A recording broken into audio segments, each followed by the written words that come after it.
So recent టైంలో like ఇండస్ట్రీలో కొన్ని ఇష్యూస్ జరుగుతున్నాయి. హ్మ్. రీసెంట్ గా పవన్ కళ్యాణ్ గారు Hmm. తెలంగాణ వచ్చినప్పుడు Hmm. లైక్ ఆ ఇష్యూ జరిగినప్పుడు హ్మ్. ప్రకాష్ రాజ్ గారు కానీ హ్మ్. మన రాహుల్ రామకృష్ణ గారు కానీ హ్మ్. పవన్ కళ్యాణ్ గారి పైన రివర్స్ గా ట్వీట్ వేశారు. హ్మ్. దానికి నాగబాబు గారు కౌంటర్ ఇవ్వడం కానీ Hmm. సో ఈ హాట్ టాపిక్స్ అంతా నడుస్తున్నాయి. హ్మ్. సో దీని గురించి ఏం చెప్తారు? అంటే ఇంటర్నల్ గా వాళ్ళకి పడట్లేదు అంటారా? లైక్ ఒక విషయం చెప్తాను. డిస్కషన్ చేశారుగా, Hmm. వాళ్ళు ఎంతవరకు నిలబడతారు? Hmm. మీడియా ముందు ఒక మాట వచ్చి నేను మాట్లాడి వెళ్ళిపోతాను. Hmm. కానీ ఆ మాటకు నేను ఇంకా కట్టుబడి కంటిన్యూ చేయాలి కదా. అవును. కంటిన్యూ చేసే సత్తా ఉంటేనే మీడియా ముందుకు వచ్చి ఒకరి మీద మాట అనాలి. Hmm. ఇప్పుడు నా మీద నువ్వు వచ్చి ఒక డైలాగ్ వేసావు అనుకో, Hmm. దానికి నువ్వు కట్టుబడి ఉండాలా. Hmm. నేను కౌంటర్ ఇచ్చిన దాకా, Hmm. ఓకేనా? నువ్వు ఎమ్మడే జారిపోకూడదు. Hmm. ఇవాళ చాలా మంది తెలియగలవాళ్ళు మీడియా ముందుకు వచ్చి ప్రమోషన్స్ కోసం వాటి కోసం వీటి కోసం మాట్లాడుతున్న సహజంగా గతంలో కూడా చాలా మంది మాట్లాడారు. Hmm. మళ్ళీ మీడియా ముందుకు వచ్చి తప్పైపోయింది క్షమించండి చెవులు పట్టుకున్న వాళ్ళు చాలా మంది అన్నారు. Hmm. ఇవాళ అన్నోళ్ళు రేపు చెవులు పట్టుకుంటారు.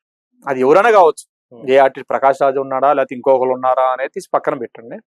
ఇంకా 4 రోజులు లేకపోతే ఒక వారానికైనా సరే సారీ అండి క్షమించండి తప్పైపోయింది Hmm. అనవసరంగా అన్నాను. ఎవరి మీద రాయేస్తున్నారు మీరు? Hmm. స్టార్ పవన్ కళ్యాణ్ మీద మనం అనేటప్పుడు ఒకసారి ఆలోచించుకోవాలి. ఆయన ఎక్కడ మనం ఎక్కడ, అంతేనా కాదా? సో జస్ట్ కాంట్రవర్సీ కోసమే అంటారు. ఏమి లేదండి, ప్రమోషన్స్ పబ్లిసిటీస్ Hmm. ఏదో ఒకటి. మనం ఎప్పటి నుంచో చూస్తున్నాం లైక్ ప్రకాష్ రాజ్ గారు పవన్ కళ్యాణ్ పైన బురద జల్లడం లాంటిది.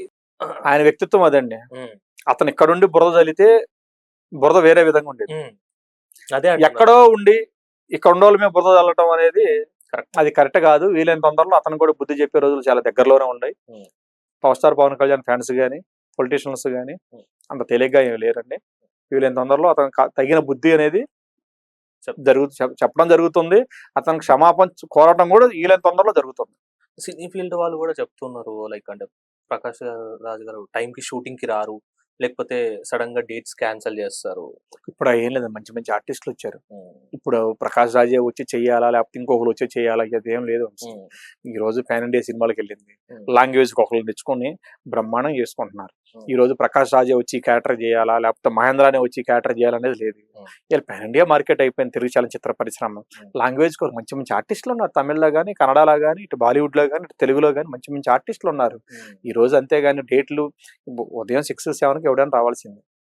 వాడు బిహేవియర్ బాగలేకపోతే ముందుగానే మార్చేస్తున్నారు. ఉమ్. ఈ రోజు అంత బడ్జెట్ ఎంత commitment అస్సలు ఉన్నా కట్టాలి ఏమీ మార్చేస్తారు. లేదు. ఉమ్, మేకప్ నేనున్నాను షూటింగ్కి వెళ్ళి లొకేషన్కి వెళ్ళి మేకప్ వేసుకొని కెమెరా ముందుకు వచ్చిందా కూడా నమ్మకం లేదు నాకు. ఉమ్, ఏదైనా మారచ్చు ఉమ్, స్పాట్ లో. అంతేగాని ప్రకాష్ రాజు డేట్ ఇబ్బంది పెడుతున్నారు లేకపోతే షూటింగ్ లేట్ గా వస్తున్నారు, ఇవన్నీ ఇప్పుడు తీసుకునే వాళ్ళు ఎవరు లేరు. ఆ టైంలో ఇండస్ట్రీ మార్కెట్ ఓన్లీ 2 లాంగ్వేజ్లో ఉన్నాయి కాబట్టి ప్రకాష్ రాజ్ గారికి అది మార్కెట్ ఉంది కాబట్టి అయితే జరిగి ఉండొచ్చు. కానీ ఇప్పుడు అంత లేదండి. ఉమ్. వాడు కాకపోతే ఇంకొకడు, నువ్వు కాకపోతే ఇంకొకడు. అండ్ మీరు చెప్పిన దాన్ని బట్టి నాకు అర్థమైంది నార్మల్ గా ఈ మధ్య రీసెంట్ టైమ్ లో కూడా కంటెంట్ క్రియేటర్ కి ఎక్కువ స్కోప్ ఉంది, ఇన్ఫ్లుయెన్సర్స్ కి ఎక్కువ స్కోప్ ఉంది ఇండస్ట్రీలో. అంటే చాలా సినిమాలలో కనిపిస్తున్నారు. రీసెంట్ గా చూసుకున్నట్టయితే మౌలి హీరో లాగానే చేశారు. సో దీని గురించి ఏం చెప్తారు? అంటే ఫర్దర్ గా కాంటెంట్ క్రియేటర్స్ కి కానీ యూట్యూబ్ ఇన్స్టాగ్రామ్ చేసుకునే వాళ్ళకి హీరోగా కానీ క్యారెక్టర్ ఆర్టిస్ట్ గా కానీ వచ్చే ఛాన్సులు ఉన్నాయంటారా? 100% ఉంది. టాలెంట్ ఉన్న ఏ ఆర్టిస్ట్ ని Hmm. ఇలా ప్రతి డైరెక్టర్ కానీ ప్రతి బ్యానర్ కానీ ప్రతి ప్రొడ్యూసర్ కానీ గుర్తిస్తున్నాడు. Hmm.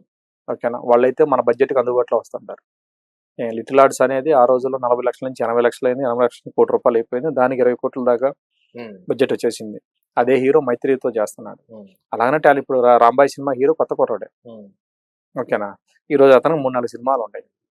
టాలెంట్ ఎక్కడున్నా సరే ఎవరి దగ్గర ఉన్నా సరే వాడు కింద స్థాయి వాడే పెద్ద స్థాయి వాడే అతను కులం ఏంది గోత్రం ఏందని చూసుకునే పరిస్థితులు లేదండి. టాలెంట్ ఉన్న వాళ్ళు ప్రతి వాడిని తెలుగు చలనచిత్ర పరిశ్రమ పిలుస్తుంది, ఆదరిస్తుంది, పైకి లేపుతుంది. తర్వాత అక్కడి నుంచి తన బిహేవియర్ని బట్టి దాని హిట్లు ఫ్లాపులను బట్టి తన స్థాయిని బట్టి వెళ్ళిపోద్దే తప్ప ముందైతే ఒక ప్లాట్ఫామ్ మాత్రం ప్లేస్ మాత్రం 100% టాలెంట్ ఉన్న ప్రతి వాళ్ళకి తెలుగు చలనచిత్ర పరిశ్రమ అవకాశం అనేది 100% ఇస్తుంది. అది నేను కావచ్చు, ఇంకొకరు కావచ్చు. విషయం ఉంటే 100% తెలుగు చలనచిత్ర పరిశ్రమ రిసీవ్ చేసుకుంటాను. ఇది మాత్రం పిక్చర్. సో ఎప్పటి నుంచో లైక్ నడుస్తున్న టాపిక్, ఎప్పటి నుంచో కాంట్రవర్సీ టాపిక్, కమిట్మెంట్ అన్నది ఉందంటారా ఇండస్ట్రీలో? ఇంకా లేదు. ఇలా సోషల్ మీడియా వచ్చిన తర్వాత ఇలా ప్రతి వాళ్ళకి మొబైల్ ఇవన్నీ ఉన్న తర్వాత ఇప్పుడున్న తెలుగు చలనచిత్ర పరిశ్రమ ఇప్పుడు పరిస్థితులను బట్టి ఇలాంటి ఏమి లేదు.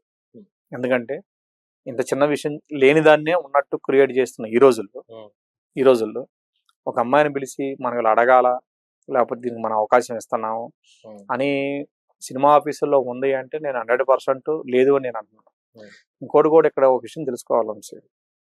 ఒక అమ్మాయి బయటకు వచ్చి అక్కడ ఏం జరిగింది ఎలా జరిగింది అనేది తీసి పక్కన పెడితే మీడియా ముందుకు వచ్చి నాకు ఇలా జరిగిందని చెప్పిన తర్వాత నేను అనుకుంటున్నా ఇక్కడ జరిగిన లాస్ కన్నా కూడా లైఫ్ లాంగ్ లాస్ అనేది కెరీర్ లాస్ అనేది చాలా ఉంటది. ఉమ్, ఓకేనా? అది కూడా చాలా మంది ఈ మధ్య కాలంలో అమ్మాయిలకు తెలియట్లేదు. ఉమ్, వీళ్ళని త్వరగా తెలుసుకుంటే బాగుంటది. ఉమ్, ఇంకోటి కూడా ఏంటంటే మీరు వెళ్ళే ఆఫీసులను బట్టి ఆడున్న వాతావరణాన్ని బట్టి ఆల్మోస్ట్ మీకు అర్థమైపోద్ది. ఉమ్, అలాంటప్పుడు మీరు అలాంటి ప్లేస్లకు మీరు వెళ్ళకపోతేనే బాగుంటుంది. ఉమ్, ఎందుకంటే ఇప్పుడు పెద్ద పెద్ద బ్యానర్లు ఉన్నాయి. ఉమ్, ఏ బ్యానర్లో అయినా సరే ఒక డైరెక్టర్ ఇలా అడిగాడనో ప్రొడ్యూసర్ అడిగాడనో లేదు.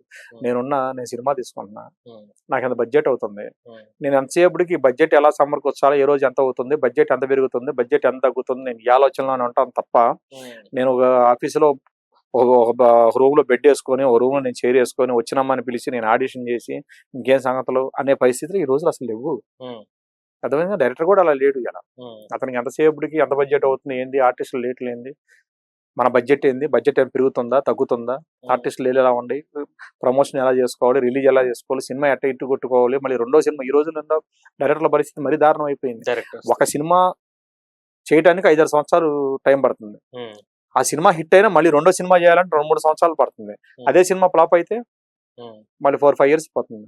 ఉమ్, ఈ రోజు 4 సంవత్సరాలు సినిమా లేకుండా హైదరాబాద్ లో ఒక ఇంట్లో ఉండటం అనేది అంత తేలికైన విషయం కాదు. ఉమ్, అందరూ ఈ గోల్లో ఈ బాధల్లో ఉండారు తప్ప ఉమ్. అవకాశం ఉంది, ఒక అమ్మాయిని పిలుద్దాం, దాన్ని ఏదో మనం అడుగుదాం, మనం ఏదో చేద్దాం అనేది చాలా చోట్ల 80% కాదు 90% లేదు. సో ఎందుకు ఇంత టైం పీరియడ్ పడుతుంది అంటారు? 5 to 6 years అంటే ఇంతకు ముందు 1 year కి ఒక సినిమా తీసాడు మన డైరెక్టర్. పూరి జగన్నాథ్ గారిని తీసుకున్నా కానీ లైక్ ప్రీవియస్ కొందరు డైరెక్టర్స్. ఇప్పుడు ఎందుకు ఇంత టైం పడుతుంది అంటారు డైరెక్టర్స్ కి? దీనికి బికాస్ ఆఫ్ అంటే షార్టేజ్. ఇక్కడ ఒకటే వంశీ, ఒకప్పుడు ఏంటంటే తెలుగు చలనచిత్ర పరిశ్రమలోనే హీరోలు ఉండేవాళ్ళు. ఈ రోజు పాన్ ఇండియా అయ్యారు. ఇప్పుడు ఐకాన్ స్టార్ అల్లు అర్జున్ గారు ఉన్నారు. పుష్ప అయిపోయిన తర్వాత కనీసం 2 years అవుతుంది. మళ్ళీ ఆ సినిమా వచ్చారు 1 year పట్టింది 2 years పట్టింది తెలియదు. ఆ తర్వాత మళ్ళీ తిరిగి వచ్చేసరికి ఒక హీరోకి మళ్ళీ డేట్లు ఇస్తే మళ్ళీ 4 years 5 years పోతుంది.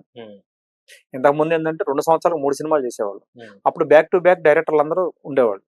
ఈ రోజు ఏంటంటే పాన్ ఇండియా అనే సినిమాని ఒక డైరెక్టర్ దాన్ని నిలబెట్టుకోవాలంటే మినిమం 2-3 సంవత్సరాలు కథ రాసుకోవాలి, మళ్ళీ 2-3 years సినిమా తీసుకోవాలి, మళ్ళీ రిలీజ్ అయిన తర్వాత మళ్ళీ కథ రాసుకోవాలంటే మళ్ళీ 2-3 years అవుతుంది. ఈ రోజు హీరోలు అంత ఖాళీగా ఎవరు లేరు, హీరోలు లేరు, సేమ్ టైమ్ ఉన్న డైరెక్టర్లు తీసేవాళ్ళు కూడా బిజీగా ఉన్నారు తప్ప ఖాళీగా పూరి జగన్నాథ్ గారు ఉన్నారంటే పూరి జగన్నాథ్ గారు ఇండస్ట్రీలో ఎంతో మంది హీరోలకి హిట్లు ఇచ్చిన డైరెక్టర్. ఓకేనా? పాన్ ఇండియా స్థాయి కథ అతను ఇంకా సమకూర్చుకోలేదు.